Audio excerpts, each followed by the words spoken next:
Then we have our announcement, and this was part of a statewide conference we held in Chelan surrounding preservation issues and Main Street issues, and that was the way we announced it this year.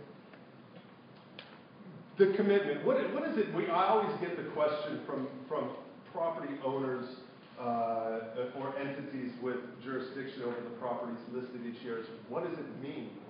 We're a nonprofit. There's no regulatory bearing whatsoever on being included in our list. It is truly designed to raise awareness about challenges that these buildings, that these resources face.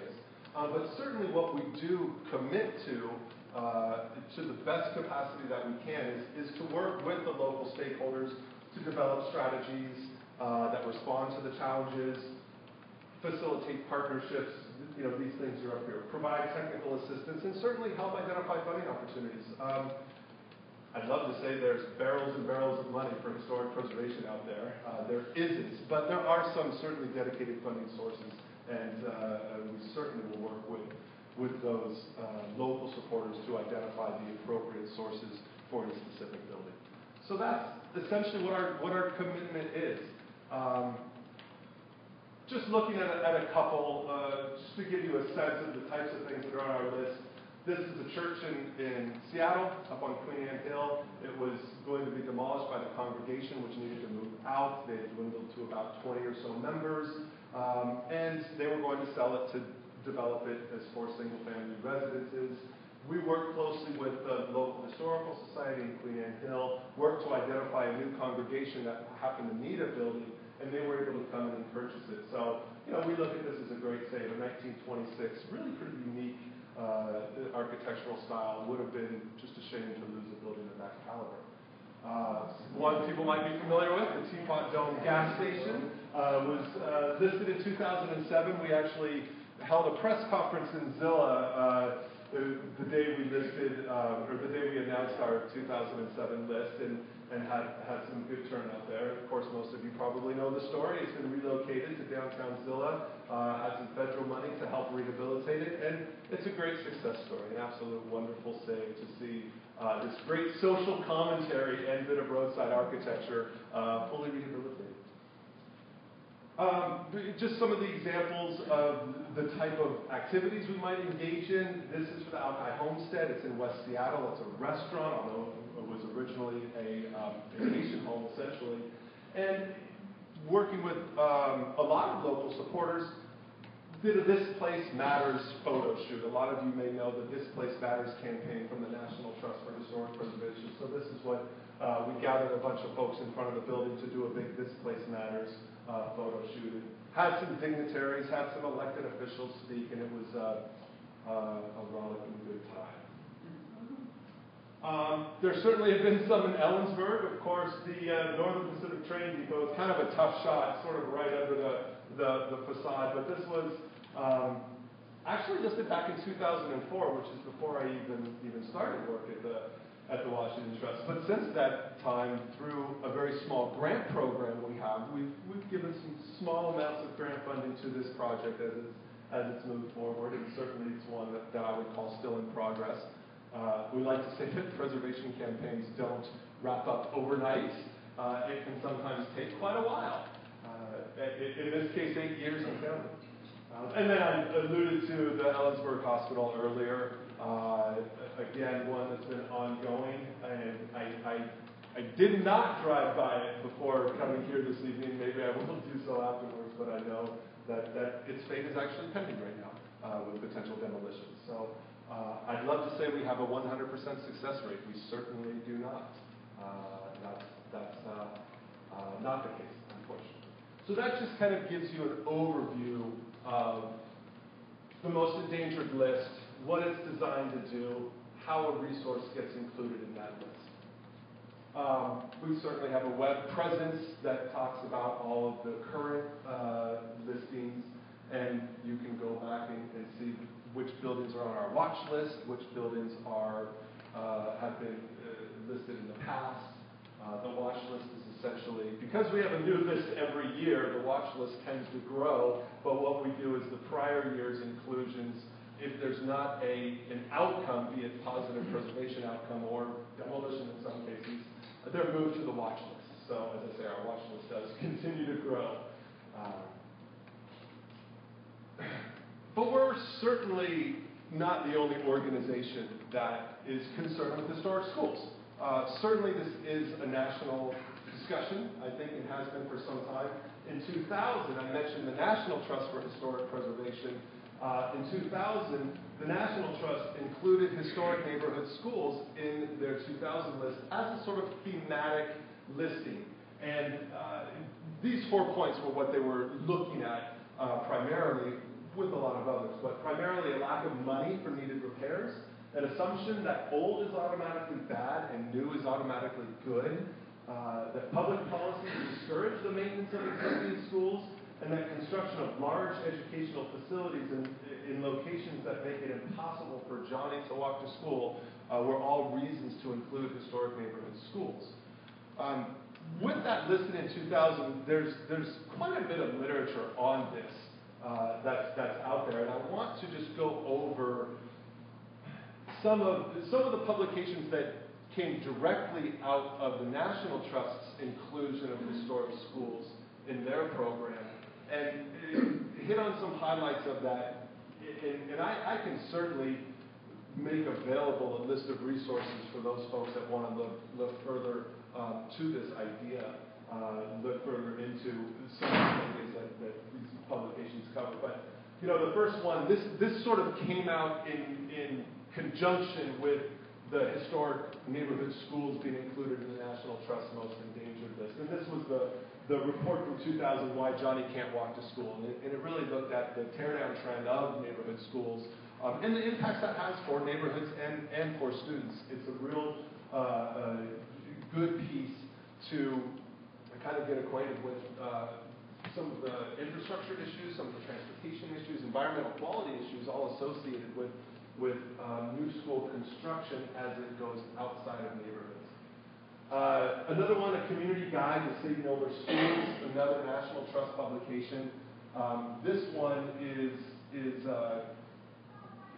throughout this, it has some really good kind of debunking of assumptions versus reality for historic schools. One of those that was up there earlier, the assumption that historic equals old, and old is hence bad, that it somehow has shortcomings or is can't be up to par with new. So it's good for that.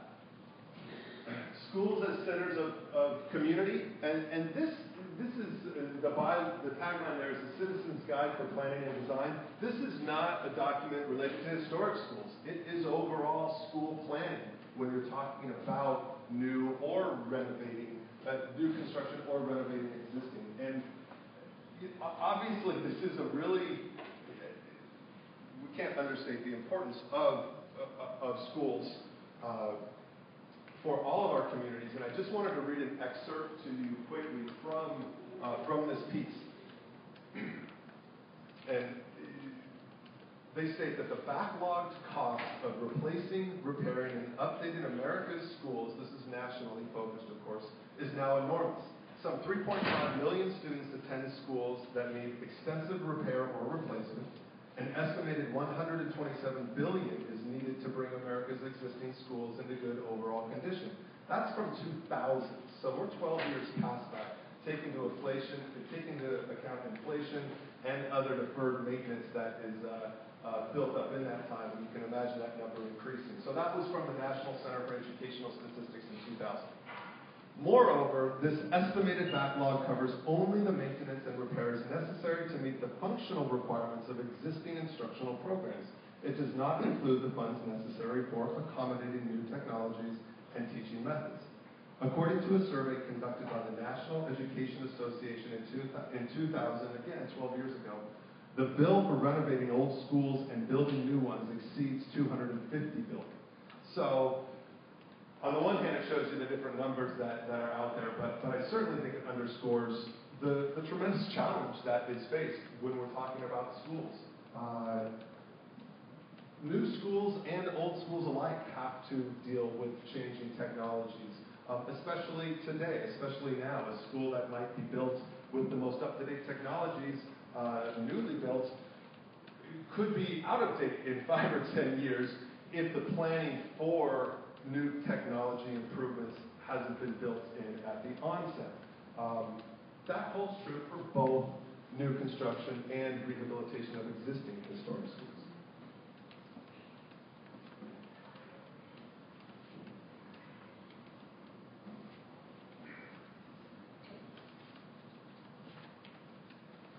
So a follow-up, the National Trust did a follow-up, and I believe, I don't have the date on here, but I believe this is 2008, so a little bit more recent. They did a follow-up to the first Why Johnny Can't Walk to School, and came out with a report that they call Helping Johnny Walk to School.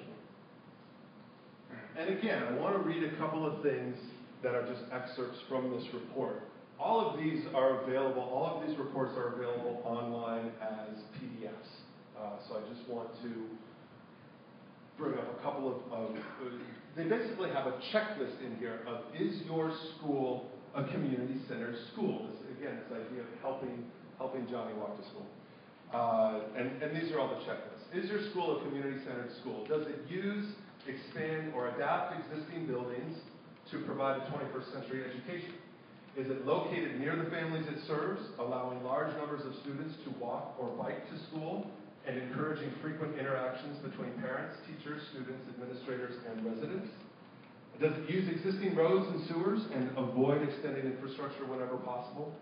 Is it accessible via multiple modes of transportation, including public transit for upper grades, enabling students to attend extracurricular activities without adult transport? Is it broadly supported by the community, including passage of bonds for upgrading school facilities because the facilities are used by residents of all ages? Does it fit well within the neighborhood and has a relatively small footprint? Is it included in the school district's master facilities plan and is integrated with other land uses through a broad community planning process? Does it share space with other public or private entities such as the YMCA, library, municipal park? And does it allow after-hours access to school facilities? And then finally, does it reflect good civic design that generates public pride? So I think those are fair questions to ask of Morgan Middle School. How many of those does Morgan Middle School currently address, positively address? How many of those would a new school address? It certainly is not to suggest that a newly constructed school can't address those either, but does one fulfill more of those criteria than another? The report goes on to talk about the benefits, essentially the positive benefits that community-centered schools, as defined by that checklist, that community-centered schools provide. And I just want to read through. I won't read them all the detail of each, but I want to go through the heading of each because this is what came out of the report. That community-centered schools offer educational benefits. Since they're located within neighborhoods, they often have a small student body. Studies have shown that smaller-sized schools see more students graduate, have better attendance records, and experience strong participation. Community-centered schools increase property values. That's one that I think historically has been pretty difficult to quantify. How do you quantify the presence of a community-centered school and whether or not that can increase property values? So I wanted to look at where specifically they got this piece of information, this data, because that's one that I'm sure folks would be interested in. And the statement was made from a publication called Hard Lessons, Causes and Consequences of Michigan's School Construction Boom. And it was a special report from the Michigan Land Use Institute from several years ago. But I think, and I didn't go read that report, but that's what they're citing. They're looking at a school construction in Michigan and the effect that had on neighborhoods in terms of potentially destabilizing with leaving either large areas that had previously been schools, large areas of open space from a demolished school, or essentially white elephant buildings that aren't utilized, that are targets or vandalism or other types of issues that big, large, unused spaces can oftentimes be targets for. So they go on to say, community-centered schools save on construction and operating costs, and we'll talk a little bit more about that later. Community-centered schools offer location efficiency, and this from the Brookings Institution in 2008. There is no doubt reducing vehicle miles traveled is a basic and effective method to reduce transportation emissions. So, take schools out of it. If you're simply looking at miles driven, there's a correlation there. Community-centered schools help the environment, kind of related to the statement from the Brookings Institution I just read. Community-centered schools encourage healthier families. And that's the last one. So according to this report, again, and I would encourage people to look at that, there's some very clear benefits from community-centered schools, again, as defined through the report.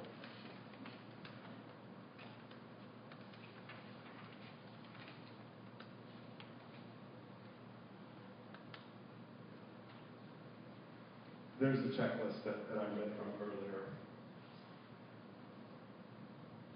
And then, this is certainly not the first foray of the Washington Trust into the topic of historic schools. Actually, back in 2002, again, before I was there, but the Washington Trust did, with some grant funding, work on a report that was a historic neighborhood schools report, and did do a survey of historic schools across the state, looking at several factors, looking at those that were that remain, are still in use as historic schools, those that have been successfully adaptively reused, those that were demolished or have been demolished, and then those that are endangered. And certainly there's a great collection of historic schools across the state, and the majority of them are still in use, and that's wonderful. We would argue that the highest and best use of a historic school is as a historic school. There's great examples of adaptive use of historic schools, whether they've been converted into condos or they're now used for community centers or whatever, in some cases private residences, believe it or not, and not just condos, but literally like a single family residence. But I think it's still, from a preservation standpoint, the highest and best use of a historic building is for that purpose it was originally constructed. So we like to see historic schools stay in use as schools, not only for that reason, but also because of the benefits we believe they provide as learning facilities for students.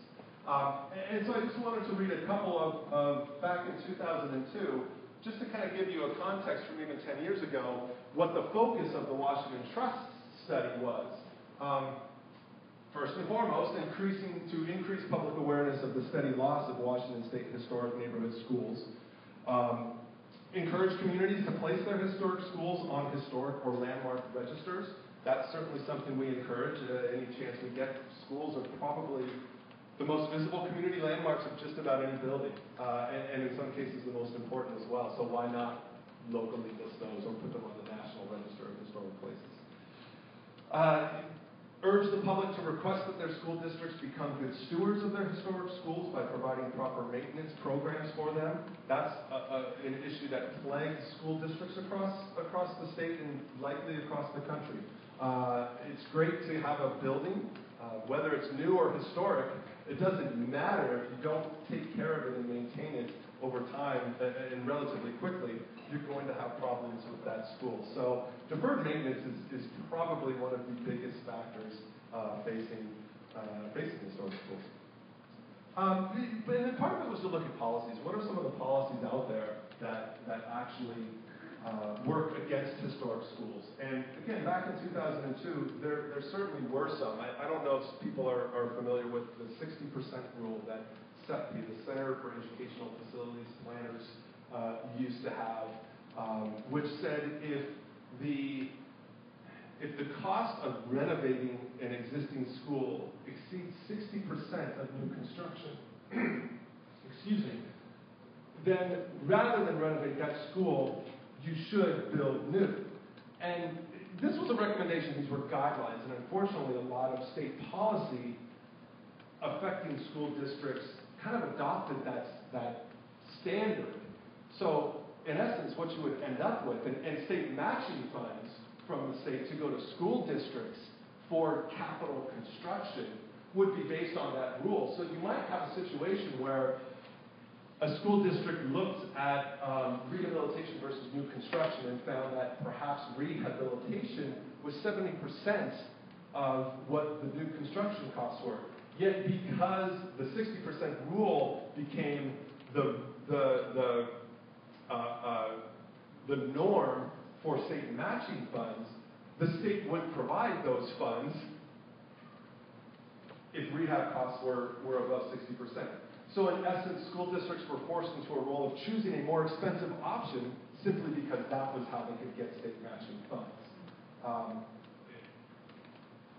Doesn't make sense. It just doesn't pencil out.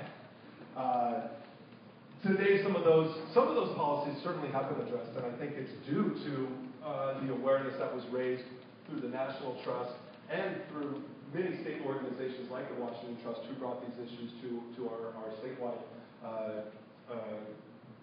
the public institution or public education institutions, whether it's OSPI or the other elements that have regulatory power over some of the schools. So some of those inequities, some of those disincentives, if you will, to rehabilitate are gone. And that's a good thing. Obviously a very good thing.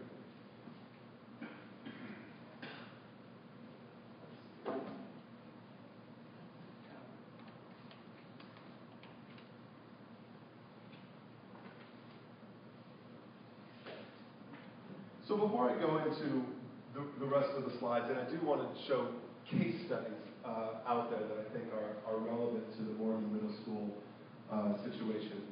I just, just by way of mentioning, of the top 10 reasons the Strategic Planning Facilities Committee recently gave and recommended the construction of the new school. I do understand it was very recent that committee selected to look at rehab versus new construction, did recommend new construction. Of the top 10 reasons, the one most often cited was the belief that a newly constructed school would better meet the educational needs of the students. And again, I absolutely appreciate that concern. I think that is one which needs to be at the forefront of decision-making of policy. What's going to best meet the needs of our students? When I was doing my work doing graduate work to get my teaching credential, part of our study curriculum was a book about middle school students. I believe, if I can recall, I should be able to recall since I taught U.S. history, but I believe the book was called Caught in the Middle, and it talked about I'd always planned to teach high school history, but if I had entertained any thoughts of teaching middle school, this book vanquished those thoughts really quickly. But the gist of this book, Caught in the Middle, was that it's in middle school that our students essentially decide their future as a student. They essentially decide in middle school whether it's going to be all worth it. Does that mean students who say, I'm not going to do it, drop out? No, it doesn't mean every student who comes up with a negative decision drops out, but it certainly has a correlation to achievement. And so middle school, for so many reasons, those formative years are so important, and certainly at the school level as well. And so in showing these case studies, I think of fairly recent rehabilitations, for the most part, around the state. What I really want to convey, and hope these images demonstrate, is that historic schools, when rehabilitated, when renovated, have the ability to provide an entirely modern, up-to-date learning environment with all the technological upgrades and operating efficiency needs that new schools provide. And I think in light, when I look back to the book Caught in the Middle, in light of the lessons learned from that book, I would argue that historic schools, in addition, provide a rootedness, a footing from which students can feel grounded as they face the challenges that that school life and everyday life has in store for them. So there's something, again, about being rooted that I've worked in preservation for 7 years now, and I still can't quantify it necessarily, and I don't know that I do a good job of articulating it, but it's why all of us appreciate historic buildings. It's why we might have different opinions on the degree we should go to save them, but I think it's a pretty safe statement to say that people in general appreciate historic buildings. Okay. So to just look at some of the examples out there. Picture of Franklin High School as it was constructed. This is in Seattle. It was constructed in 1912. The architect was Edgar Blair. He was the school district architect at the time. You see the numbers here. Like many schools, lots of additions. 1925, 1942, 1958. This was early. Rainier, that's Rainier Avenue right now. At the time, it had a trolley car going by it. That trolley car is gone, although I think light rail is there now. But you can see here, you can see here in 1958, let me state that again. This is a contemporary, it's a photo prior to 1990 that shows the 1958 edition. This was the front of the school. You can see the historic front of the school. The 1958 edition, for whatever reason, went right smack in the front of the historic entry in the historic front of the school. So you essentially had an offending building to what was a wonderful historic facade and historic entry. In 1986, the Seattle School Board voted to demolish this building to build new. Thought it was too old, it had too many problems. Immediately after that decision was made, there was an uproar among students, among the community. They absolutely did not want to see Franklin High School, which was the second high school built as such in the city of Seattle. They simply did not want to see it go. And the school board listened. They heard that, and they ended up opting for rehabilitation. And this is some of the work as it's going on in the student commons. That same room, once it was finished, providing wonderful student commons for students to be in, to congregate, have their lunch, to study. This is the back courtyard now with Associated Public Art. That's part of the county's public art program that they have going on. But you can also see the wonderful restoration to the facade. Again, this is 1990, so this is the furthest back that we'll go. And that's the front entry. This is kind of the as you come up to the school, this is what you see. But from that 1958 edition, had been entirely blocked. So that's what Franklin High School returned to. Following the successful campaign, essentially, to save Franklin High School, there was a bond measure that was passed in Seattle, which provided for several $100 million to rehabilitate schools over the next decade, 13 plus years. The success of that followed with another one, a second measure, to do the same thing. And so I'm going to show you some of the examples from that bond measure to rehabilitate schools. This is West Seattle School, built in 1902. And today we look at this and go, oh, how could you ever demolish it? It's this wonderful, not a whole lot of architecture in Seattle like this left anymore. It was from an era that things either burned down or were intentionally demolished, but just a wonderful building. Thankfully, in 1917, when they built West Seattle High School, they also built a beautiful building. So it was considered modern. It was masonry construction. It, again, was Edgar Blair, who was the superintendent's architect for the schools, and had all the modern trappings that schools were supposed to have at the time. By the 90s, it started to get, and again, after several additions, it had a lot of, this is still the front facade, but it had a lot of agglomerations to it, if you will, from several additions over time. It needed work. So through the bond measure, West Seattle High School received funding, and they were able to, again, taking a look at the facade, at the exterior, do all the kind of rehabilitation work you normally associate with preservation. repointing masonry where needed, working on window rehabilitation, all those sorts of things that make the exterior look good and make it look like a good, solid, historic building again. But it also did all the things that they needed to have it be an up-to-date modern school. Again, an interior area that I believe was originally the gymnasium and became the library. So you see a fully updated modern library within the shell of the historic building. A brand new theater. And in essence, this theater was a new building. It wasn't in the existing historic building. And that's something that's important to keep in mind as well, that these aren't just, you're not trying to cram the entire program of the school into the existing building.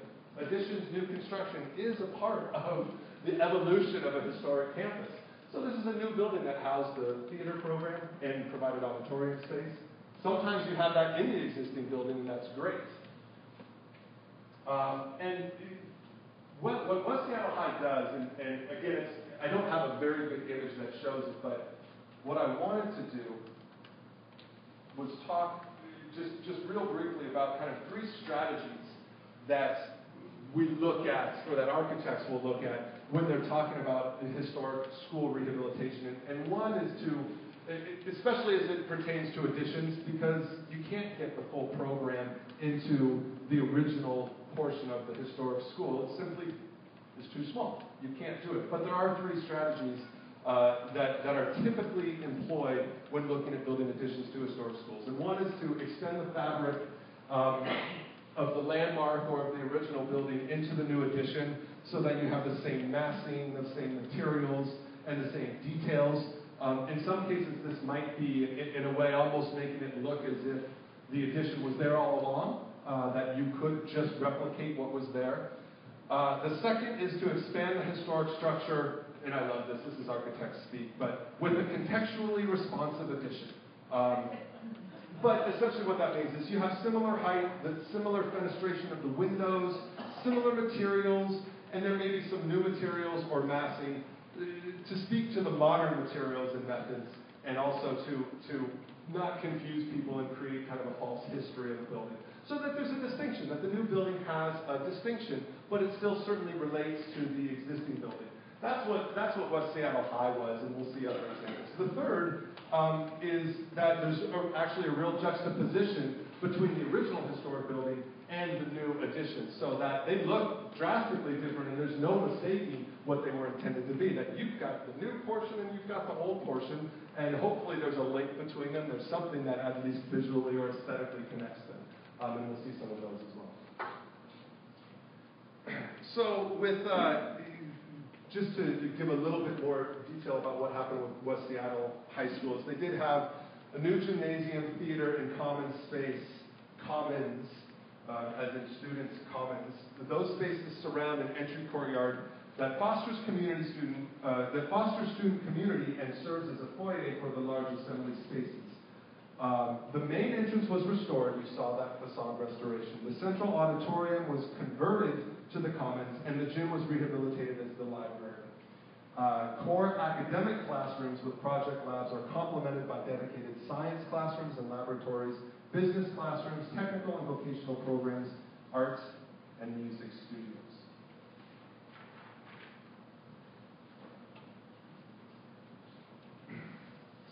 Roosevelt High, that underwent rehabilitation in 2006, another bond project through Seattle.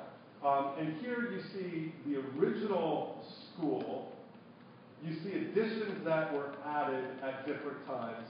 And then you see this construction zone for the full site as rehabilitated. This included a 120,000 square foot addition that again kind of speaks to that second strategy where the addition complements the massing, scale, and materials of the original building. And I want to go through just kind of a series of images that illustrate how that can be done. Here you see the original sort of, it's got some of these wonderful collegiate Gothic details to it. And this was a Floyd Naramore designed building. Floyd Naramore was the succeeded Edgar Blair as Seattle's school district architect and served from 1919 until 1932. So you've got the original building here, and then you've got the new addition here, creating this commons area, and each slide will kind of progressively pull back. So you can see the length of the new addition, again, relating to the historic with arched windows, some of the materials being masonry, but it's clearly a new structure. There's no mistaking it as historic. And then it opens out onto the fields, and to go one step further even, now you can see the length of it as it relates to the new building. So if we go back to the overview of the construction, that new building goes all the way along here, allowing for recreational fields and other things along the side. This project, well, some of the details about it. The new Daylit Student Commons acts as a lobby for the new gymnasium and theater. It's adjacent to the plaza overlooking the athletic field. Roosevelt has a wonderful performing arts program, and so what this rehabilitation did was provide a new 750-seat theater with a 150-seat black box performance space.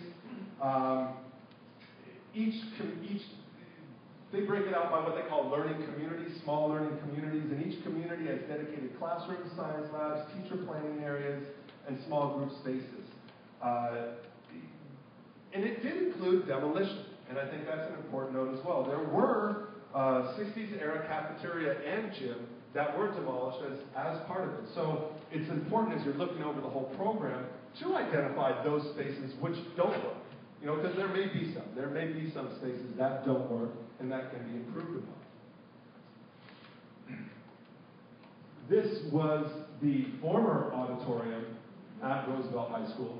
And I'm not sure what date this is, but I would say it's not too long after the school was open. And this, again, an auditorium converted to the library. So you can see some of the elements of the auditorium brought back, but housing a fully modern and up-to-date library. And again, this is from 2006, so we're looking 6 years ago.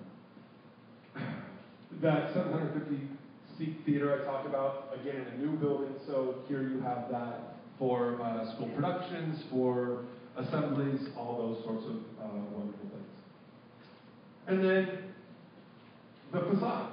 Here's the front facade from the main road, which gives the impression, again, of a historic school.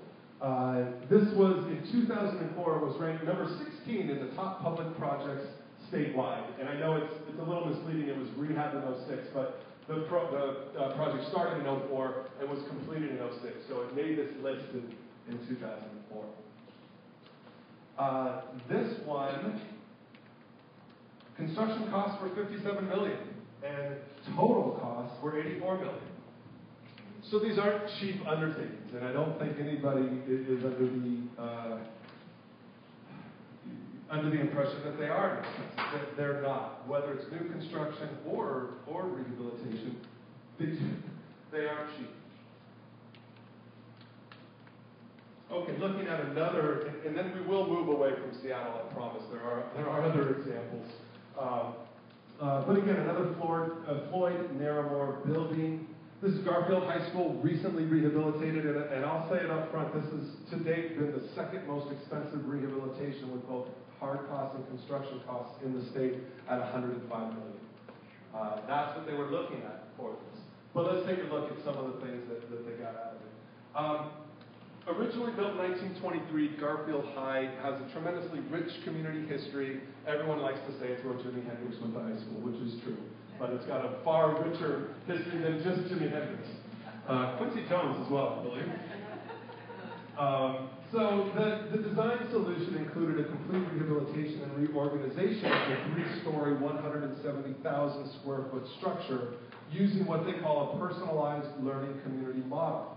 So in addition to that rehab, there was 83,700 square foot addition that was incorporated on the site, which again houses the 600-seat Performing Arts Center and support spaces, an athletic complex that includes an 1,800-seat competition gymnasium, and other athletic program amenities. I will say, as this was going on, this was not without controversy. There were people who were upset at the degree to which this rehab project essentially gutted the interior. It was determined that to make this usable and continue to keep the existing historic block, there were elements on the interior that simply couldn't be retained. And there were some preservationists out there who thought the rehab project was going too far. So this wasn't without controversy. But I think what it points to is oftentimes when we're looking at school rehab, the historic shell is that. It's the exterior shell. But what you get on the inside is in a lot of cases a new building. So you are, in some senses with new construction, getting a new building, getting new infrastructure, getting new heating and cooling and HVAC and technology capacity, but it is within the historic shell. That speaks to the history of the place and all those sorts of things. Oftentimes there are elements of the original which you want to retain as well, be it an auditorium. I personally love historic gymnasiums. I wish they could keep those, but I understand the capacity is an issue. But where those are identifiable and usable, they can certainly be incorporated. So just to look at some of the, in this case, some of the, I think the vocational labs. The new, again, the new theater that we talked about, this is not the historic section, but was in the newly constructed addition.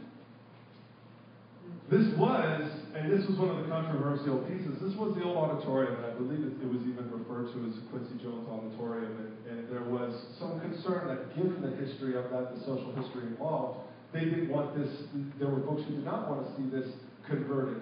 Ultimately it was, they kept the proscenium that had been at the prior auditorium, and now it's used as a cafeteria / commons area. And then there's the historic facade as you approach. So you still get this Jacobean kind of facade from an architectural style standpoint. And that gives you a look back, all new circulation for transportation, the new building over here which houses the gymnasium and the Performing Arts Center. And this follows really that third strategy. This really, other than its size, its massing, there's not a whole lot of discussion, if you will, going on with the original historic building. It's very clearly a new modern building. It's separate from it. It's not connected. And I think a lot of people think it works. It works well.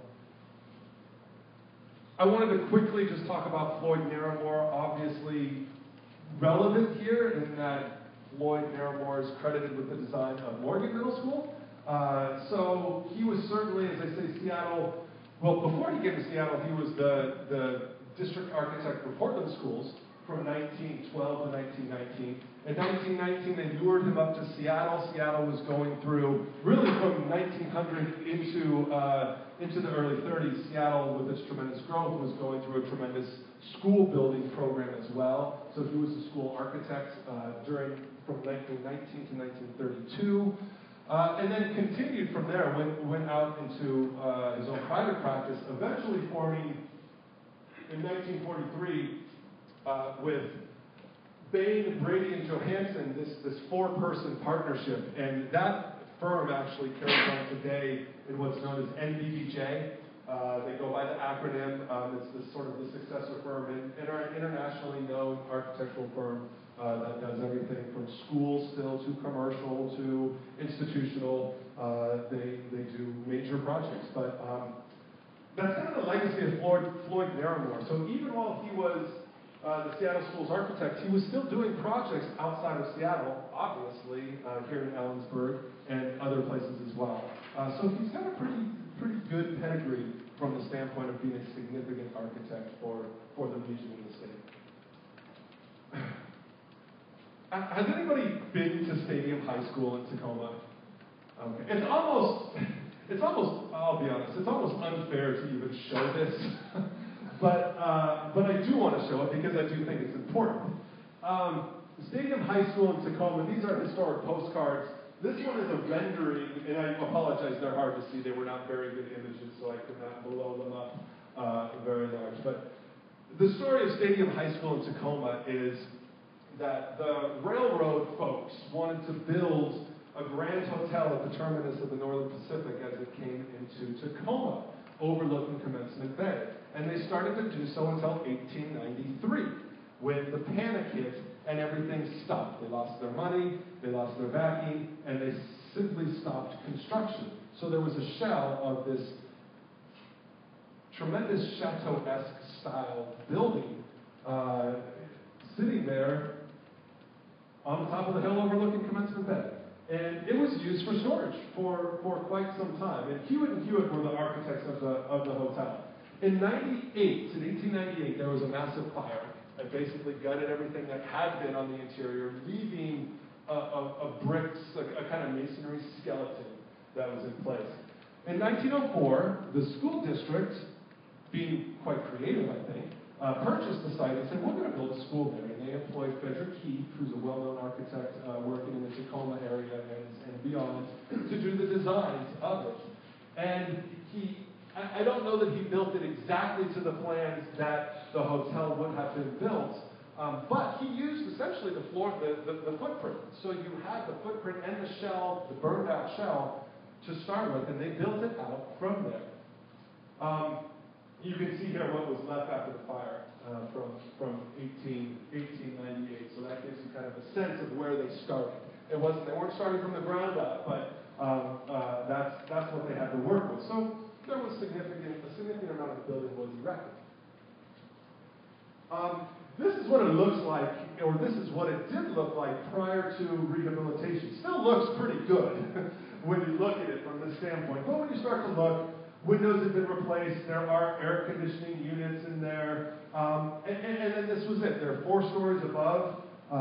Actually, I take it back. 3 stories above and 4 stories below. This is it literally sits up on the bluff overlooking Commencement Bay. So there are 4 stories that go down below. And from here you can see, too, it gets its name from the wonderful stadium that sits there. It's just an impressive sight. Knowing that they needed to do work to it, and knowing that they didn't want to consider, something needed to be done with this building. They worked on, this was the number 1 most expensive, a $106 million rehabilitation to get it to look like it does now, where you see window restoration. Again, all the exterior elements of a good preservation project that you would expect to see.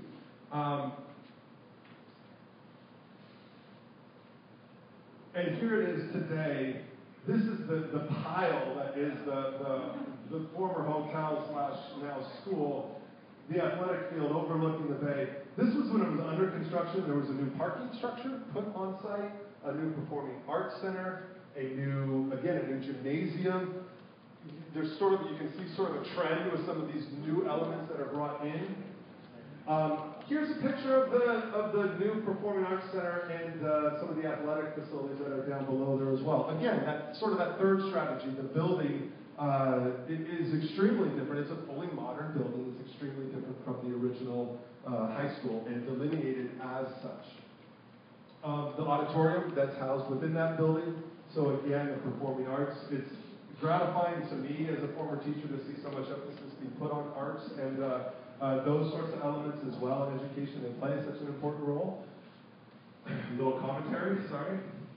And I want to just talk a little bit more about this project and how it came to be.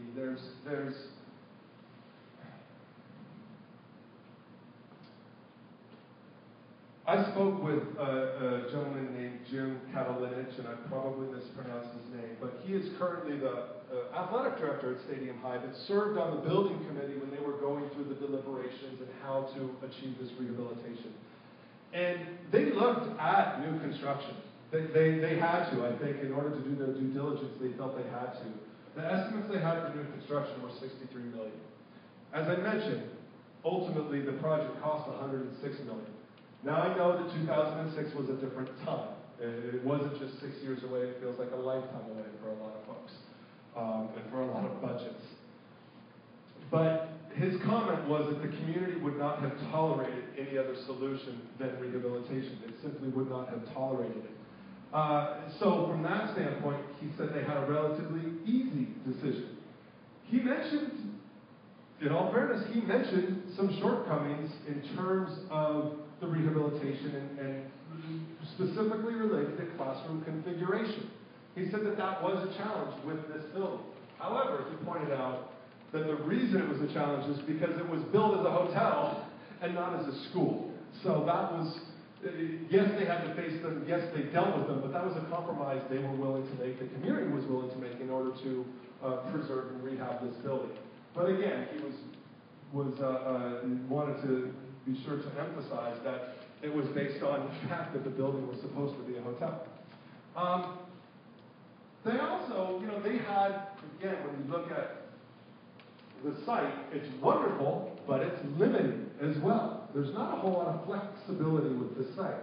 And he noted that they do have, as an athletic director, they said they do athletically, obviously not the football team, but other teams do have to commute, have to be shuttled to certain locations for their athletics. And I asked him about the impact of that. Was it a detriment? And he said, well, we would like it to be otherwise, but he said, despite this, of any high school in the Tacoma School District, Stadium High has the most participation of student athletes in their team sports and individual sports. So, yeah, it's an issue they have to deal with, but they deal with it, and they deal with it successfully. He went on to note that the new construction has been very successful in complementing the existing building, providing state-of-the-art areas for performing arts, training rooms, and then a secondary gymnasium. And then he noted to me too, and it's something I've heard over and over from people as I talk to them, he noted that the school experience is very little vandalism. That the students are very respectful of the building, and that they certainly understand what they have. Another little side note on coming back to this economic argument.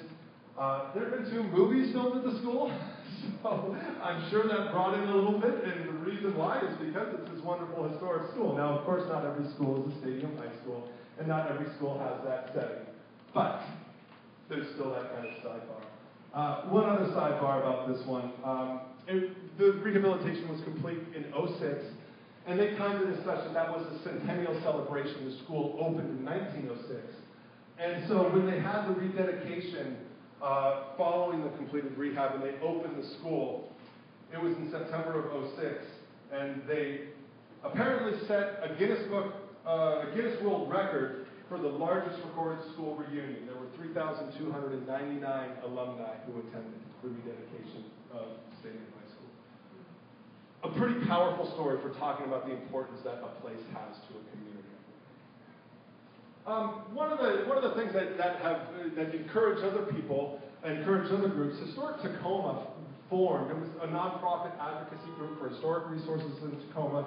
They formed around the time Stadium High was being done, and I think you could certainly make the case that there were other elevated preservation activities that came out of Stadium High. People saying, "Wow, what a great project! I'm going to do my house, or I'm going to work on a commercial building that I own and lease, and take advantage of local incentives to do so." Historic Tacoma thought, hey, now's a really good chance, a really good opportunity to look at other historic schools throughout the city, and they did a survey. This is, well, I actually have it right here. They ended up producing this nice little brochure. They call it an architectural primer of Tacoma's historic schools.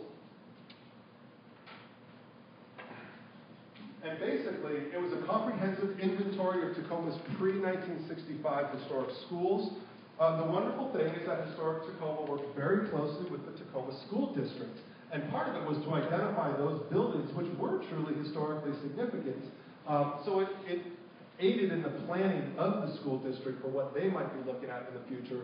And they actually went on and agreed to, worked in conjunction with Historic Tacoma, to get several of the most significant schools listed in the National Register of Historic Places. So we saw that as a great thing. Again, that goal of urging communities and districts to go ahead and designate their schools as historic landmarks. That's what came out of this work. So we see advocacy efforts happening as a result of the rehab of schools as well.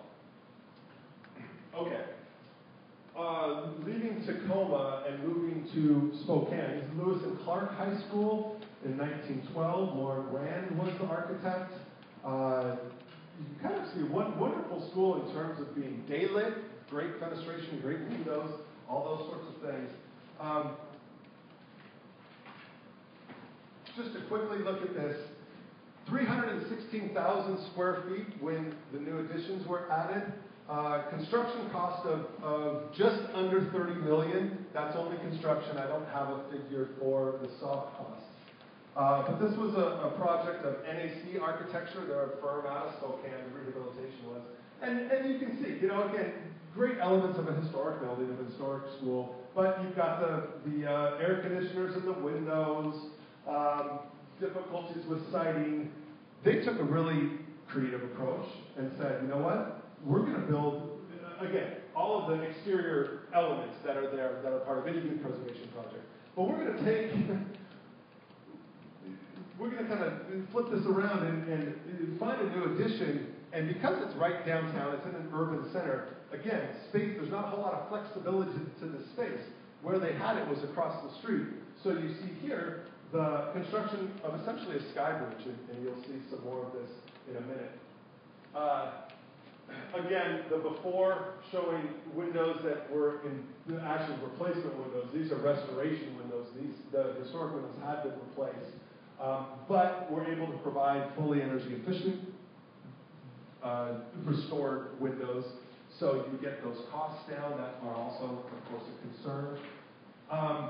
Here's one where they did have their auditorium inside the historic building. It had been stripped down to a large degree. The rehab, and I apologize, these are dark images, but the rehab brought that auditorium, restored it back to what it was like when it was originally constructed. So this is one that was housed within the historic building, and they really wanted to keep it. It was that important to the community, to the district. But then added things, again, you see the sky bridge from the old building, from the historic building, to the new. A pretty unique way of addressing it. And what's interesting too, if you know Spokane has quite a number of sky bridges. So this is actually, while I'm not a huge fan of them myself, I know it gets really cold in Spokane, and it is kind of in keeping with the context of other elements of downtown. So it's sort of interesting from that standpoint. But really, the new building contains the field house, events field house, and athletic complex, band and choir facilities, and then underground parking is linked as well.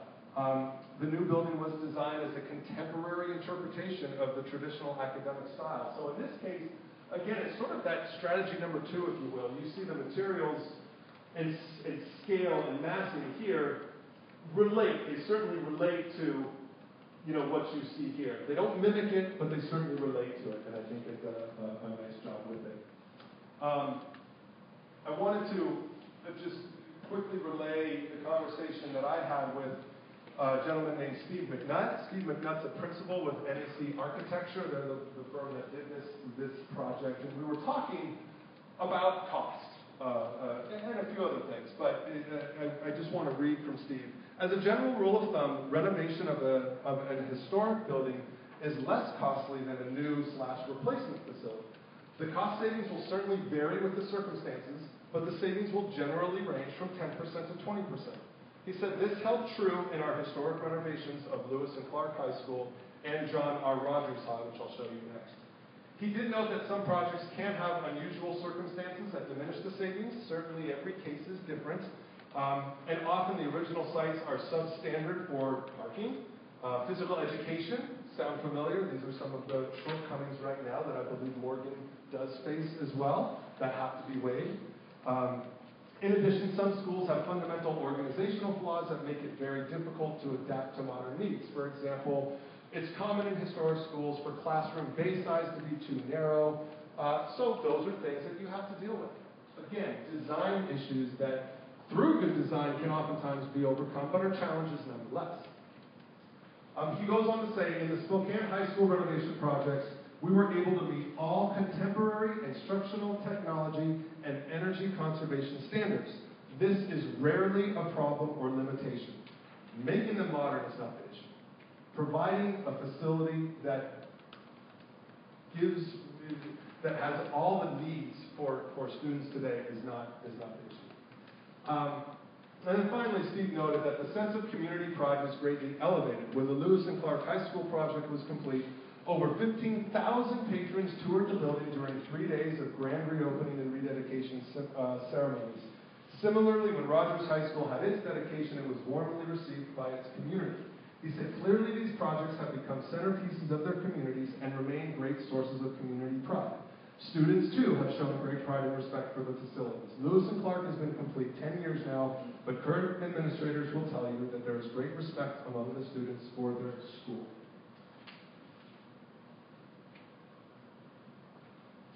John Rogers High School, which I mentioned in Spokane, also a project of NAC architecture firm out of Spokane, the rehabilitation, that is.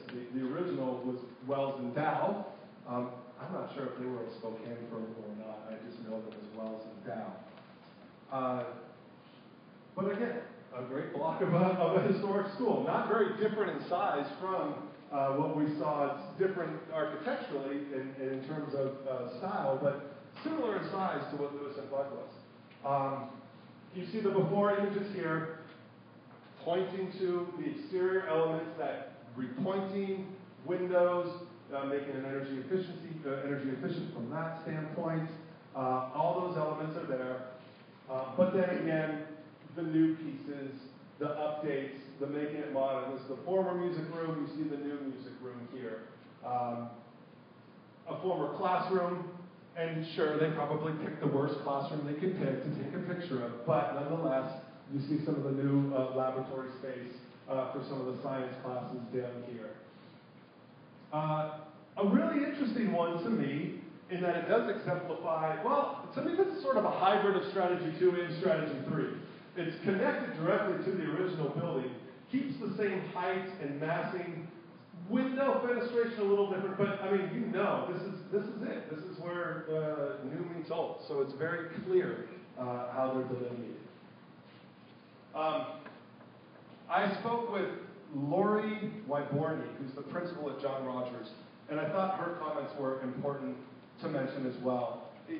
And I tried to contact the principals of all these schools that I'm showing to you, and had success with some of them, not with all in terms of contacting. Some got back to me. It was obviously a pretty busy time last week to be trying to talk to high school principals, but amazingly, quite a number did take the time to respond. And what Lori said is, with the rehab, as far as technology, we have it all. With the ability to add as technology progresses, one of the important things mentioned earlier. She noted a slight increase in charitable giving from alumni who, in her words, love the building. As for the students, she states the following: our students are very proud of the history of this school and totally love the rebuild. The evidence is in the way they take care of our building, the fact that attendance has increased 87% to 92% since the rehab. Achievement has increased. Graduation rates have gone from 50 to 76%. Behavior is greatly improved, 50% less fighting and other disruptive behaviors. And she says, but it is more the sheer pride they feel about the building. It has made them feel better about themselves. And she says, I would echo that same sentiment in regards to the community. Now, can every one of those great numbers she showed or she mentioned be attributed to the rehab? No, I'm sure it's leadership and the fact that there's great teachers and all those sorts of things. But it certainly, in her mind at least, played a very primary role. So it's good to see that. This project, the total size when completed was 260,000 square feet. It was construction cost of $49 million. The project removed all the single-story buildings that previously had engulfed 3 sides of the main building. So once again, after the project was done, it was able to highlight the original Art Deco structure, saving 102,000 square feet of building shell that was reorganized into new academic space. Again, important because we've seen that those additions over time can really obscure what the historic features and historic elements are. And we know we have that case with Morgan Middle School as well. But through the rehab projects, some of those offending buildings can be removed. New construction additions can be added that meet the programmatic needs of the school and highlight the historic building as well. Two last ones to show you, and I appreciate you bearing with me. Both middle schools, and I think important to show because of that. Moving back to Seattle, this is Hamilton Middle School. Again, designed in 1927, so essentially contemporary to Morgan. Floyd Naramore, again, was the architect. This school was just completed about a year and a half ago. And you see the new elements here. So this kind of is that strategy 3 again. This building, if you didn't see this corner, you wouldn't even know there was a historic component to it. But that shows how they're attached, new entryway. And then new classrooms. This is the music room. I don't have as many pictures of this rehab, but just to show you again the amenities that can be provided within the historic shell. And that part of it, you can tell from the windows that are here that this is an element in the historic portion of the building.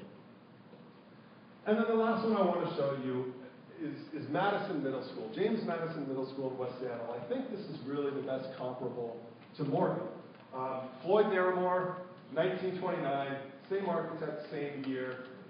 Money was spent in 2005 to rehab Madison. Let's see, where am I going to go right here? This is before rehabilitation. You see, again, some of the issues. You've got efflorescence and other bad repointing that had been done in the masonry in the front. You've got student lockers on the front entryway, which is problematic. So this was after rehabilitation. They fixed, again, these exterior elements that would be part and parcel to any historic rehab project involving schools, buildings of this nature. The exterior was done. The shell was wrapped up, rehabbed, repointed. The lockers are gone. Worked to clean up the wonderful cast stone entry.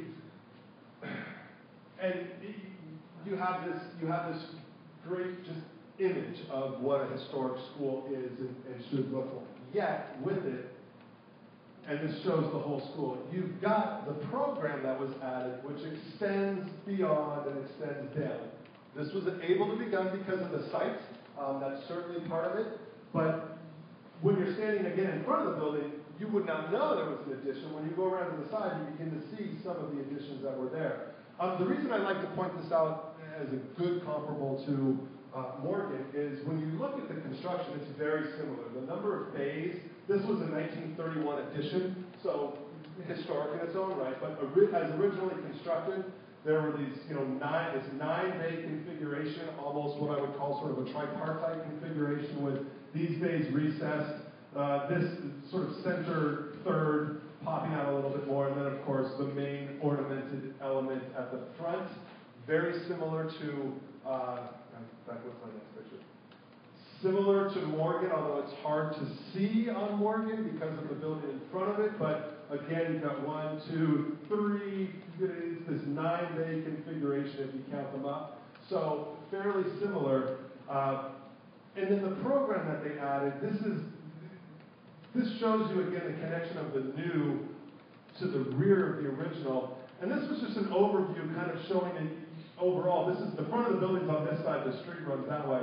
The new is here. It even terraces down one more level, and then there are fields behind. So again, the site accommodated it, but design is how you deal with site limitations. And they can be dealt with. A couple of things on this one that I just want to read. The redesign involved the restoration of the historic frontispiece and new additions terracing down the hill to link the playing field with the main entrance facade. A new multi-use commons is centrally located between upper and lower classroom clusters. Learning clusters include classrooms, labs, teacher planning offices, and open flexible areas to support grade-based teams. The school will encompass more than 120,000 square feet on 7.9 acres. As a result of the school district's focus on sustainability, the school has an alternative heating and cooling system in the form of a geothermal heat pump system. So they put geothermal into this for perhaps, while it's not inexpensive, one of the most efficient ways to heat and cool a building. I did have the chance to speak with Henderson Carlisle. He's the principal at Madison. And basically, he said that Madison has been a fixture in West Seattle since 1929. Folks in their 70s and 80s continue to return, and they continue to have students that are multi-generational legacies. He also emphasized that Madison operates as a fully functional modern school. The exterior is historic, but the interior is modern with flex areas and current technology. He said all issues, including circulation, pickup, and drop-off, were all worked into the design and have not been a problem. The cost, now this was the original contract, I don't know what the total was, but the construction cost was $22,100 or $22,197,000. So just over $22 million. In 2003, this was ranked number 16 in the top public projects for 2003. Now, to be fair, also in 2003, ranked just ahead of this project at number 15 was the new Ellensburg High School. So that was seen as a newly constructed high school as a top-ranked project in the state. And again, the idea isn't to suggest that new construction is bad, but the idea is to show that if you've got a choice, and they can be comparable, there are some, I certainly believe, organizationally, we believe some compelling reasons to choose rehabilitation. And I should also note that NAC Architecture, which did those two Spokane high schools, they were the architect for the new Ellensburg High School that was begun in 2003. So you've got firms that do new construction and do preservation work, and Steve obviously knew and was probably involved in the Ellensburg High School, still could speak to, through the rehabs they did in Spokane, could speak to the cost considerations that were in place. So the few slides of Morgan I have, these were from the most endangered announcement. Again, very difficult to get a good frontal image of this. So we had to look at historic images. I don't know if you all have seen this before. I'm sure many of you have. Interestingly, this came from the U.S. Bureau of Reclamation, from their records. So, but you can see again the 1, 2, 3, 4, 5, 6, 7, 8, 9 bay with that tripartite kind of division, very, very similar to what you see in Madison Middle School, which makes sense. 1929, same architect. They had plans that they were working from as well. How do you ornament them differently to make them look a little bit different? But that's why I say this is a real good comparable to what was done at Madison. You know, going around, you see some of the additions.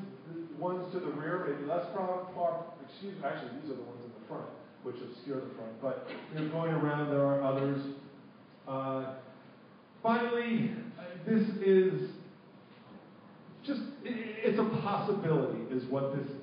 And I want to emphasize that. This is a rendering of Morgan Middle School provided by Bassetti Architects. They did the rendering of what it could look like with, again, those offending additions potentially demolished, recovering the original historic front, with an addition to that building that would be, again, sort of that strategy number 2, same massing, same scale, similar materials, but still different. It's just a possibility. There are myriad ways, probably, that through design you can figure out how to do the rehabilitation and also look at needed programmatic space through new construction as well. But this is just something to get the wheels turned, I guess. So that's it. That's what I have. Hopefully, the case studies. Maybe I should have eliminated 1 or 2, but really the idea is to show that with rehabilitation, you can get a modern, up-to-date school with the added benefit of it being historic as well. So, yeah, it's exciting. It certainly is exciting. And being in Seattle, obviously I'm more familiar with some of those projects, but I know each and every one of those school rehabs generated tremendous community support and enthusiasm as they were completed, and students couldn't wait to get back into them. So I hope that gives you guys some food for thought. I hope it looks at some of the positive community impacts that rehab of historic schools, retention of historic schools, and really historic resources in general has for a community. I'm happy to, I don't know if people have questions, I'm happy to take questions. We're at, what are we at? We're at 8:30, so is that what time it is? Yeah, 8 o'clock, I'm sorry. So I certainly understand that people have to get going, but if there are any questions, I'm certainly happy to answer them.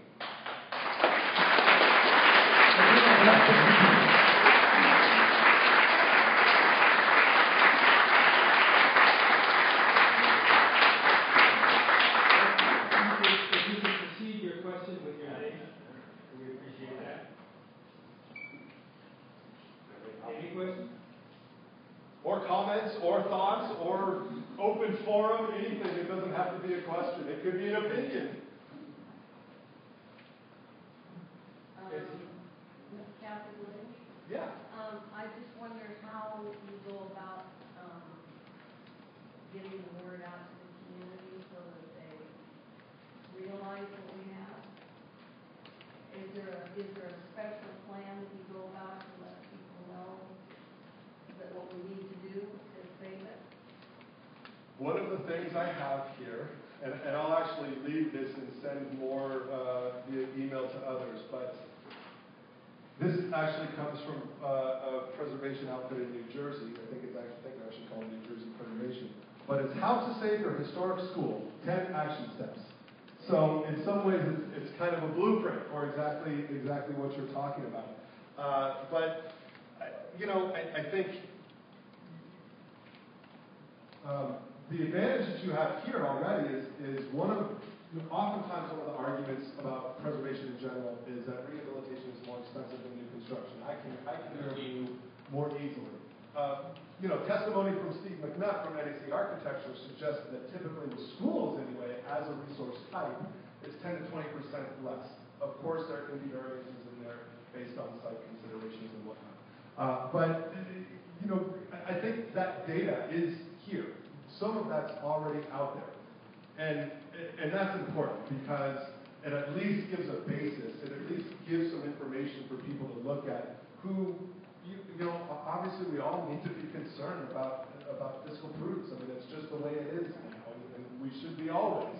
But especially now, that's certainly something that's happened. Given that there is data that supports the fact that rehabilitation could be less expensive than new construction, I think that's a huge first step to get that out as much as possible. So that's and I know there's debatable points about those numbers, and I don't want to necessarily get into those, but it provides some baseline data at the very least.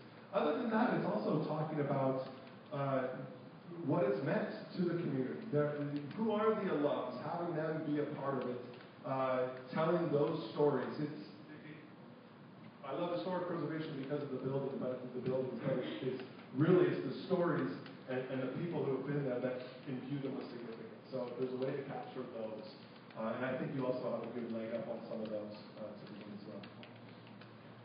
Joanne Hellman, regarding the cost difference, the architects for both the school district and the study work for Mom's group did an analysis or a cost estimate for both their proposals, and they came together and met with Helen International and reconciled sort of an apples to apples comparison between the two. Mm-hmm. And the difference wasn't 10 to 20% less with renovation. It was 46 to 49 million.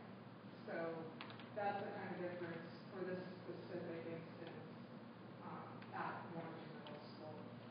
46 for rehab versus 49 for this new construction. Total project cost is not just it's not just construction, it's furnishings, it's everything that's needed. Yeah, well, a lot of the examples you gave, some of those at just construction costs, you're looking at almost doubling that for total project cost. I think they typically look at, and they're different for new versus rehab, but they're pretty comparable.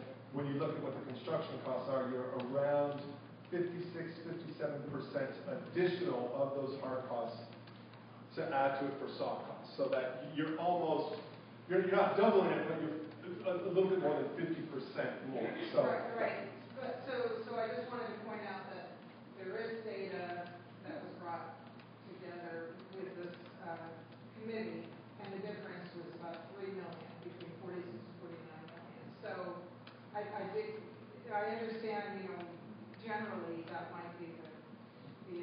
And I do. Here, it was. Yeah, and I do think, well, 3 million when you're talking about that, you're right about 7 to 8%. So certainly less than 20. And as Steve McNutt mentioned, there are going to be differences based on site limitations. I would certainly argue that 3 million is still significant. It's $3 million. But the other thing it raises, I think, is regardless of what it is, there's a cost to it. I mean, there's a cost to rehabilitation. There's a cost to infrastructure. Neither is going to be cheap. And how do you, to come back to your question, how do you focus on or utilize the historic, the heritage component to help convince people that there's more than just a dollar value, even though you might have a $3 million savings. There's more than just that dollar value to the community by going with rehab. Does that exist? Are there benefits to having the school where it is, within a residential neighborhood, very close to this library, very close to downtown, to those sorts? Is there a benefit to that? Is it helpful to not have to bus further and not have to have those parents who drive further? Is there a benefit to that? Those are things that the community needs to answer. So looking at those other intangibles, I think, are really a part of making the case as well. And I know you have your hand up. You have a question, or no? You're good. Okay. Yeah, Brian Block. I've observed a lot of restoration in Europe, particularly Eastern Europe and former World War II damaged cities, with restoration with stunning results, and that attract people. But I know small town America hasn't had too much of a history of significant preservation.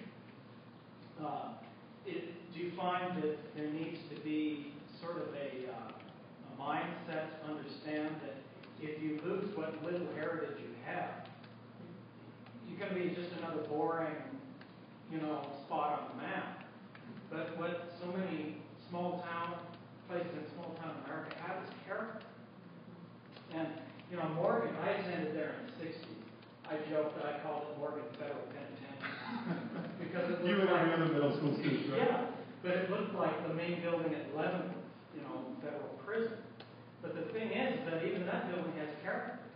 That brooding smokestack is like a campanile in, Hilltown, Italy or something.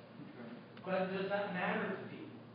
Or would they prefer, just to sort of go to the mall mindset, get something new and just get on with it because it's new, it's got to be good. But new is sometimes debatable quality, and also, look at this building here. I used to run this place, but I worked in the music hall in Seattle. I worked at Paramount in Seattle. Those are enriching environments. When you go to something, you remember it. That's all I'm talking about is that the environment, I think, affects people far more than they realize. And when it's gone, when memorable environments are gone, you don't even have anything to remember.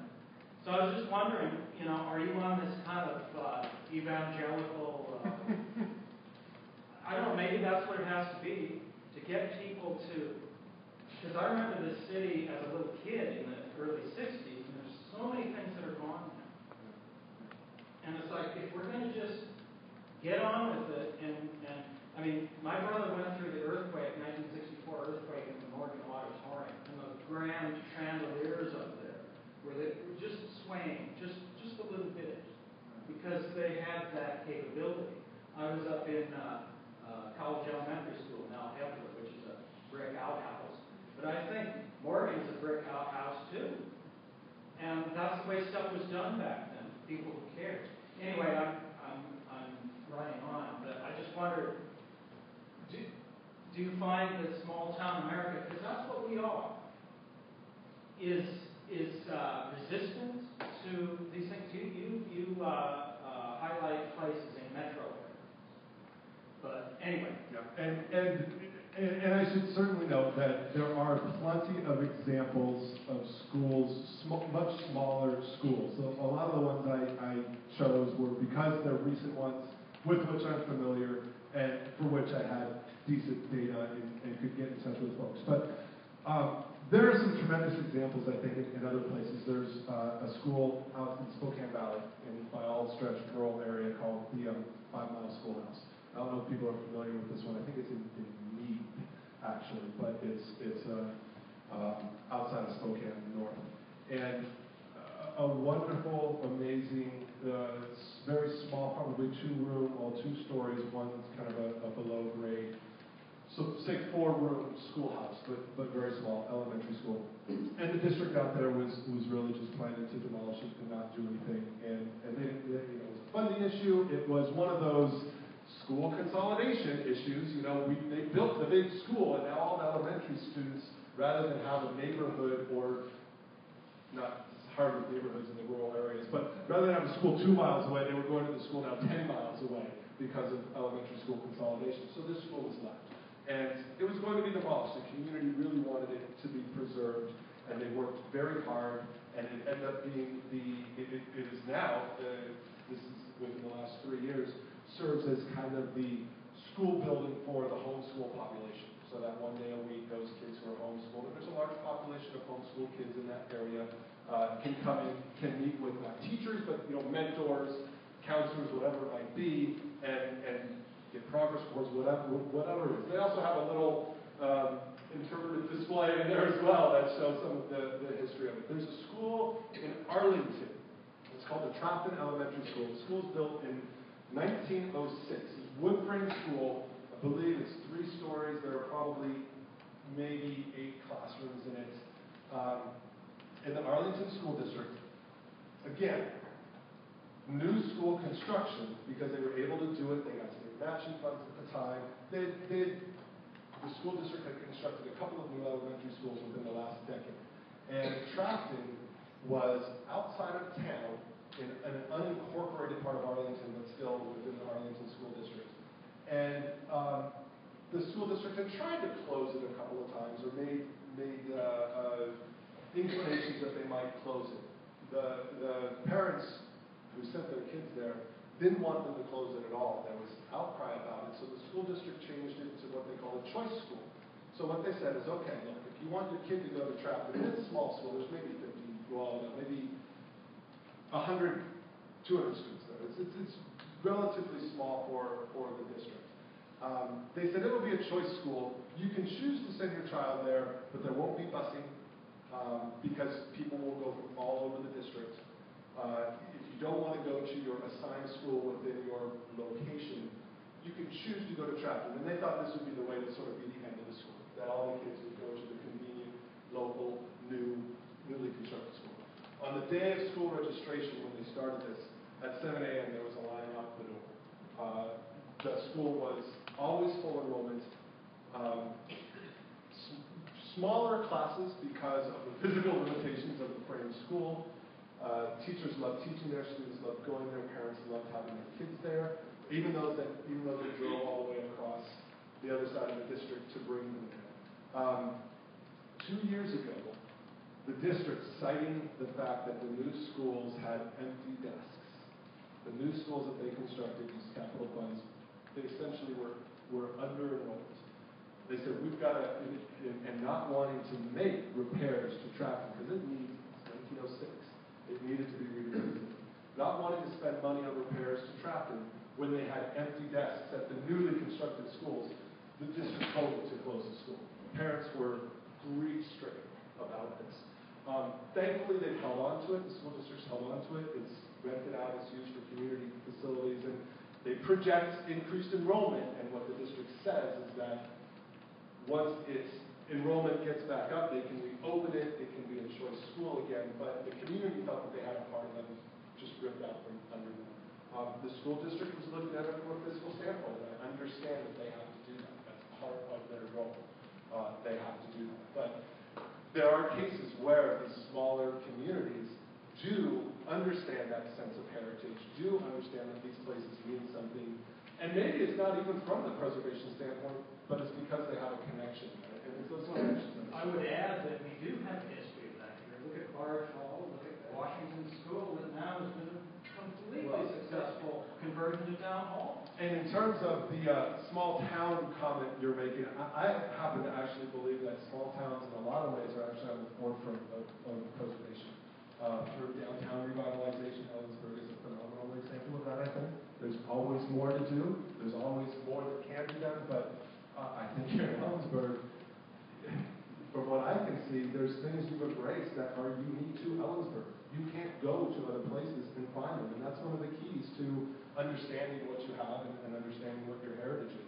You can't go to Walla Walla, as wonderful as it is, and as great as the resources are that are there. You can't go there and have the same feel that you have in Ellensburg. You can't go to Port Townsend with its great maritime port and all that and have the same feel in Ellensburg. So I think small towns understand what they need to grab onto. Certainly mistakes have been made in the past, and you can't get back those things that are gone. But I think small towns are understanding and doing a good job at hanging on to what they have. So that's certainly a credit to Ellensburg. Yeah. Molly Edson. My question is, the state match is the same. We've been assured of that. Is there any other incentive or anything else, federal or anything that would go along with a rehab as compared to new construction? I have been tracking a federal bill, and I'm sorry that I don't have an update on it. I don't know if you do, Robert, but tracking a federal bill that was looking at, I think it was $25 billion in funds to states for historic school rehabilitation. Actually, it's $30 billion in the president's budget. $30 billion in the president's budget, even better. So it's still alive then. At one point it was going to be tacked onto an appropriations bill, so on and so forth. And I know something in a budget does not mean it's going to happen, but the fact that it's being discussed, and I think that it's there, some of that is an outcome of these reports that I referred to earlier that are talking about the multi-billion-dollar need out there, not just for fixing up, repairing existing schools, but for new construction as well. But there's certainly that's in, so it's in the president's budget. So there's some federal lobbying that you all can do when you talk to Doc Hastings. Oh, and that's right. Now you'll have Riker. Well, that's good. That can be your entree into speaking to Representative Riker. So that money's not available yet? It has not. It's in budget. It's not been allocated yet. That budget still needs to get passed. But it's certainly something to be tracked. In terms of other funding, obviously school districts is hard. Some of the typical incentives for preservation that are based on property tax or federal tax credits simply don't apply. However, one thing that as a policy has been discussed in the past, and it might be pretty tough now to get something like it enacted, but to look at if there can be sales tax exemptions for school construction, for school rehabilitation. If that's a way to get cost-saving measures, identifying the value of rehabilitating historic schools, if sales tax associated with construction costs and others can be exempt. It's a policy consideration that has been looked at before, or at least discussed before. I don't know if it's ever been seriously entertained by the legislature. I don't believe there's a grant program that some of you may be familiar with called the Heritage Capital Projects Fund. But now maybe you know, I don't know if anyone else is familiar with it. It's a program administered through the Washington State Historical Society. It's geared toward heritage organizations or institutions that are in historic buildings. I don't know that schools are eligible. And the reality is, well, for nonprofits and other people like the Washington Trust, we have a historic building in which our headquarters are located. It's great for us. The maximum request is $1 million. That's $1 million grant, which is great for a nonprofit, but in the grand scheme of the school rehabilitation, it's really not going to get you there. So it's tough. It's tough. I'm Christina Golden, and I'm the chair of the City Landmark Design Commission. And I'm here with my fellow members, Ann, David, and Fred. And on behalf of the committee, I'd like to thank you for accepting our nomination and for the support that you're giving us here. And personally, I thought your presentation was great, and it got me excited thinking about the potential that Morgan has. And I just hope that we can continue to increase that excitement around town and that we can make a difference.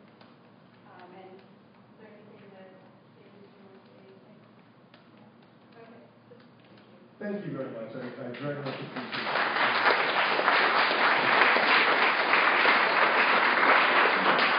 As I say, it's really gratifying for us on the advocacy side to see a local commission essentially engage in advocacy. I think it's certainly a role that local commissions should have, but oftentimes commissions are hesitant to do so. So I certainly applaud the commission for looking at the buildings within Ellensburg and trying to identify those which do face challenges. And it was an easy decision for our board to accept that nomination. So thank you for submitting it. Dorothy Spinelli, I just want to say if you want to see some more about historic schools, Colorado Preservation has a 60-minute video on YouTube about historic preservation schools. And in Colorado, they've done some really good work with adaptive reuse on historic schools as well, which again is great. Certainly, we have these sort of tiers of preservation, and we'd love to see schools continue to be used as schools. But we certainly don't want to see them demolished. And so, if continuing use as a school isn't a possibility, it's not feasible. Well, what's the next recourse? How can they be reused? So they're doing great stuff in Colorado. There's some really good stuff happening.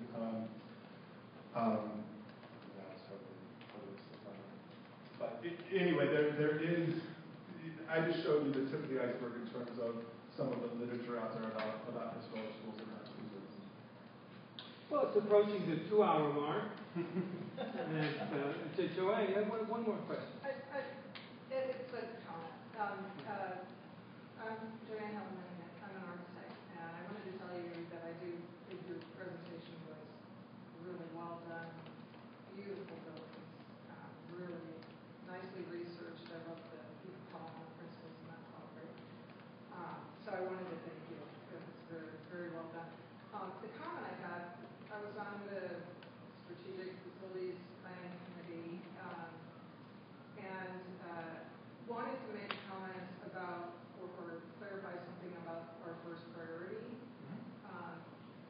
And I think for the majority of the people on the committee, I wanted to just say that one of the main reasons why we felt that, or why the majority felt that the educational needs wouldn't be as well met by the renovation of the existing building is mostly limited by the site. And the 6 acres to the site, and that you can get all of the educational needs with the athletic fields, etc., with that existing site, with the historic building kind of in the middle of that whole 6 acres there, and having adequate parking and drop-off facilities, and having limited entries for security to the building. There were security concerns, and if this had been the same building on a larger site, I think the answers could have been different. I mean, I think the recommendations might have been very different.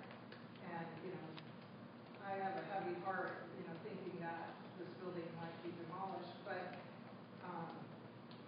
that was one of the main reasons, and our number 2 priority, or reason why I was recommending new was, again, the limited site and not being able to get everything on, or even most of what the middle school needs on that site. And so I just wanted to clarify that. I mean, there was a lot of discussion. I mean, renovated buildings can certainly be very functional and beautiful, and we're aware of that. But we would have to buy a lot of property in the center of town there to be able to match what we were looking at the new site. And so anyway, I just wanted to. No, I appreciate your comments, and I appreciate that stance. My only response would be, I think rehab or new construction, they're going to be compromises. I'm in preservation. I love watching House Hunters on HGTV. I don't know if anybody's ever seen that show. if you've ever seen House Hunters or not, but ultimately it's about a couple or a person who's looking at a new house. They go see 3 houses, and they walk in, and oh, I love the hardwoods, oh, I wish it had granite countertops. And ultimately, the real estate agent in every episode says, these people want every single thing. They can't have everything. And it reminds me of this. Rehab or new construction, there are going to be compromises. Certainly, a site is a site. You can't just grab it and expand it or change it. There are limitations.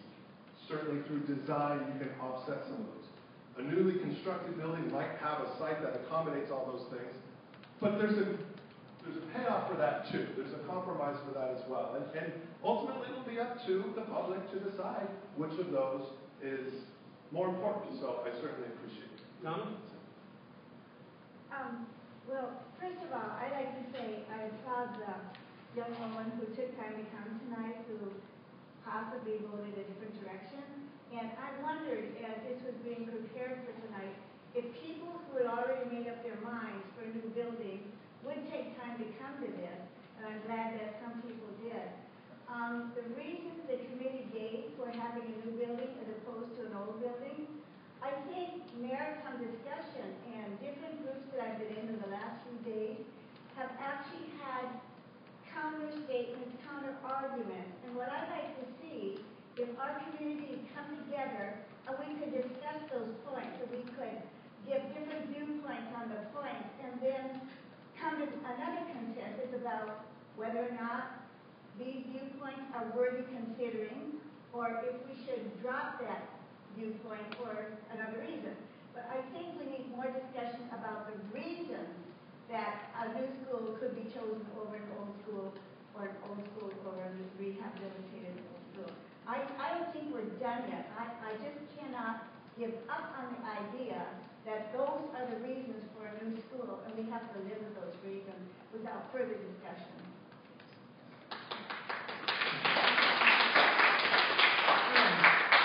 I know, I'm sorry, I keep going. Jeff Snedeker. I also was on the strategic facilities. And I agree with what Joanne said in terms of the rationale on the part of the group. I think the thing that I hope all of us will consider, and I agree with Donna that we should have that discussion. Some feel that particular committee that just finished its work should have been in place for that, and we were not charged with that. What we were charged with was looking at the information and offering some thoughts to the school board. The next step is to have this discussion. But what I hope is, and I think I don't like speaking for others, but I will say that the conversation within the group of that committee, whether people were favored remodel or otherwise, what I hope we can stay focused on is the fact that the current state of our middle school needs attention. And whether it's a remodel or whether it's new, I hope that we can go through the entire discussion such that the community feels that it's been heard, and that whatever decision is made, that people can understand how that decision is made, and that we can work together to improve the education situation for our middle schoolers. Because if it's all or nothing, either direction, the only people that lose are the students. And that's a disaster. So I hope that we can have the conversation to fully vet all of the issues and arrive at a consensus that we can at least support to the extent that our students will benefit.